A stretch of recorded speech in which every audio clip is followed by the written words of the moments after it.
In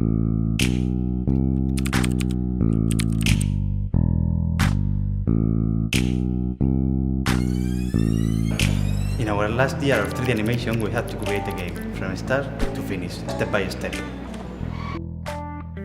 We invite you to see this 5 months process, so stay with us.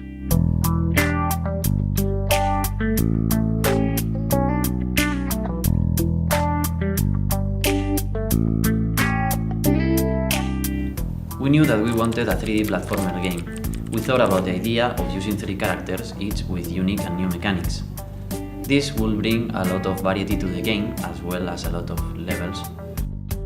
So it was clear that we wanted something innovative, but how could we get there? The aesthetic of the game was not clear. We thought about making specialized characters, so the first thing that came to our head was a medieval-looking game.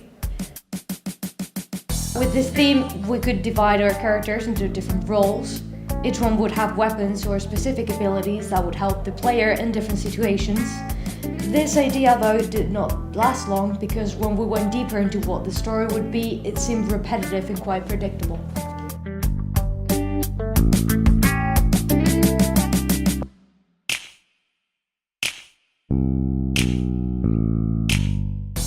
Once we discovered the idea of a medieval game, we started trying with another aesthetics, Vikings, fantasy, and even steampunk. But in the end, we opted for a nuclear and post-apocalyptic aesthetic.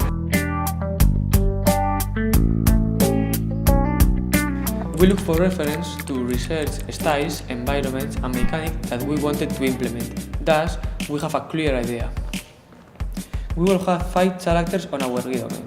3 main characters that would be good guys and the 2 enemies, the bad guys.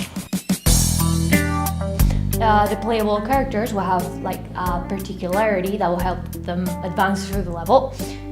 And at a certain point, they would face an enemy in order to advance. And once they reach the end of the level, there would be a final boss waiting for them to defend their territory.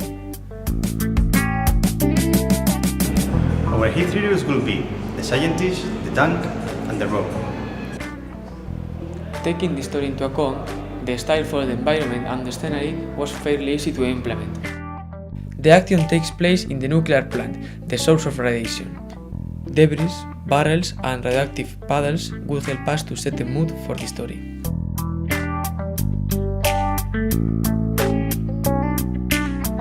Once we had the plot in our head and we wrote everything on paper, we played it in 3D. We modeled our characters in Maya, using our references as a base, and with patience, everything started taking shape. Once we modeled the characters, it was time to animate them. For this step, we needed a skeleton with controllers. These controllers help us to move the character at our whim. Thus, we get them to move and perform different actions.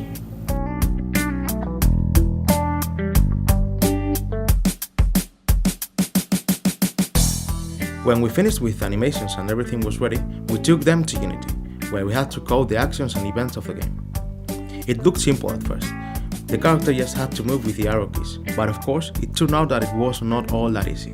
We had to correct several problems, such as tracking enemies, jumps, travel distance, etc.